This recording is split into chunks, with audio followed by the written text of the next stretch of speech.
DSSB MTS vacancy post wise vacancy देखा गले आपण एक्साइज एंटरटेनमेंट लग्जरी टैक्स रे आपण 31 वैकेंसी अच्छी लेबर डिपार्टमेंट रे 93 वैकेंसी अच्छी ड्रग्स कंट्रोल डिपार्टमेंट रे 6 वैकेंसी अच्छी अर्बन डेवलपमेंट रे 9 वैकेंसी अच्छी पब्लिक ग्रेवेंस कमिशन रे आपण 5 वैकेंसी अच्छी NCC डिपार्टमेंट रे 68 वैकेंसी अच्छी रजिस्टर कॉर्पोरेटिव सोसाइटी रे आपण 23 वैकेंसी अच्छी जनरल एडमिनिस्ट्रेशन डिपार्टमेंट रे 69 वैकेंसी अच्छी ऑफिस ऑफ दी लोकायुक्त रे आपण 6 वैकेंसी अच्छी डेवलपमेंट डिपार्टमेंट रे आपण 231 वैकेंसी अच्छी फूड सप्लायर कंज्यूमर अफेयर रे आपण 140 पोस्ट अच्छी और साहित्य कला परिषद रे आपण 3 वैकेंसी अच्छी एलिजिबिलिटी क्राइटेरिया गुडी को देखा गले आपड़ जड़े भारतीय होता दरकार एजुकेशनल क्वालिफिकेशन रे आपण मिनिमम 10टी पास करते जेकोसी रेकग्नाइजेशन बोर्ड रु ताहले आपण आवेदन करेंगे।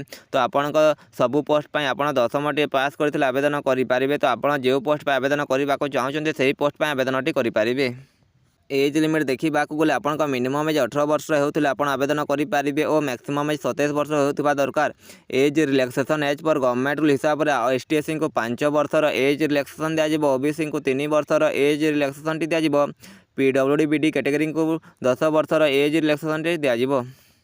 सैलरी देखा गले आपण पे लेवल 1 जोटा कि 18,000 रु नहीं कि 56,900 टंका पर मंथ सैलरी रही अदर अलाउंसेस दिज्व DA HRA TA medical benefit job security pension गुड़िक आपको दिज्व।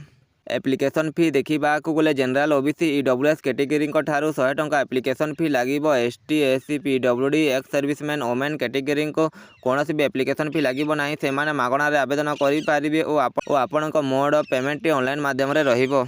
इम्पोर्टेंट डेट गुड़ी को देखा गले एप्लिकेशन स्टार्ट डेट आपन 17 डिसेम्बर 2025 आरंभ हम और आपन लास्ट डेट रही 15 जनवरी 2026। तो आप 15 जनवरी 2026 आगु आवेदन करेंगे। तो आपण एप्लिकेशन स्टार्ट डेट 17 डिसेम्बर 2025 रही। तो आप 17 डिसेम्बर आसिले आप शीघ्र आवेदन करेंगे। सिलेक्शन प्रोसेस गुड़ी को देखा गले प्रथम आप टायर 1 रे कंप्यूटर बेस्ड टेस्ट हम आप कंप्यूटर एग्जाम टी क्वालिफाई कर सारापर आपण डॉक्यूमेंट वेरिफिकेशन हम आप डॉक्यूमेंट वेरिफिकेशन क्वालिफाई कर सारापर आपण मेडिकल एग्जाम हम तापर आपण फाइनल सिलेक्शन टी पाइपर। How to apply online DSSB MTS recruitment 2024। तो आपन केमिति आवेदन करेंगे। तो step number 1 visit the official website. प्रथम आपन DSSBonline.nic.in आप यही वेबसाइट को विजिट करेंगे। विजिट कर सारापर आपन से वेबसाइट रजिस्टर करेंगे। रजिस्टर कर सारापर लॉगिन करेंगे। लॉगिन कर सारापर आपन को पोस्ट पर आवेदन करेंगे से पोस्टर कोड गुड़ी को देकी आप आवेदन टी करेंगे। तापर आपण fill the application form carefully. तापर आपण निजर एप्लिकेशन फॉर्म टी को भल भाव फिलअप करेंगे। से आपन नाम देवे करेक्ट डेट ऑफ बर्थ देवे कैटेगरी देवे क्वालिफिकेशन आपन केते पढ़छन्ते ताहा देवे एड्रेस प्रूफ देवे और आपन डॉक्यूमेंट्स गुडी को अटैच करेंगे।